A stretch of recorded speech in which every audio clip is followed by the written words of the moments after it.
Assalamualaikum warahmatullahi wabarakatuh. Salam sejahtera. Saya memartabatkan budaya membaca. Nama diberi Muhammad Hafiz Zikri bin Muhammad Nasir. Saya berumur 11 tahun dan merupakan pelajar tahun 5 di Sekolah Kebangsaan Seri Bahagia yang terletak di Sungai Besar, Selangor.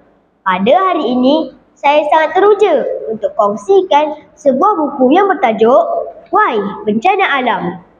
Buku ini diterjemahkan oleh Marzuwani Madderis yang asalnya ditulis oleh Cheon Ji-yoon dari Korea. Merupakan terbitan Orbit Buku Sendirian Berhad pada tahun 2015. Buku ini mempunyai sebanyak 159 muka surat. Kenapa saya tertarik untuk membaca buku ini?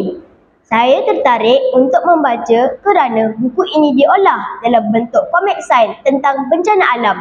Bahasanya mudah difahami dan terdapat pelbagai gambar yang menarik untuk kita terus membaca. Baiklah, saya akan menerangkan serba sedikit tentang buku ini.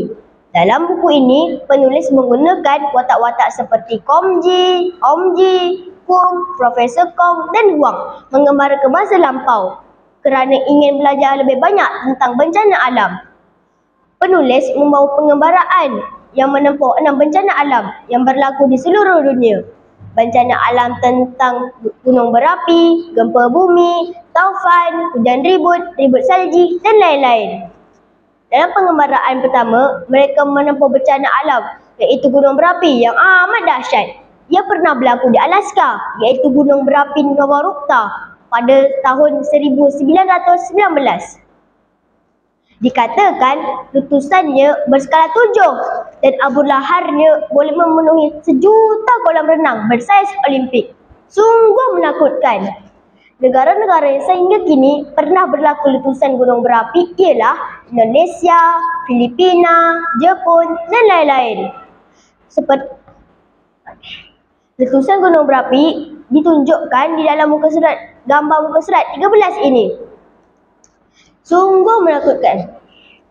Betapa dahsyatnya apabila gunung berapi meletus, lahar panasnya mengalir dan menyebabkan banyak kerosakan harta benda. Kita patut bersyukur kerana negara Malaysia tidak termasuk dalam lingkaran gunung berapi dunia.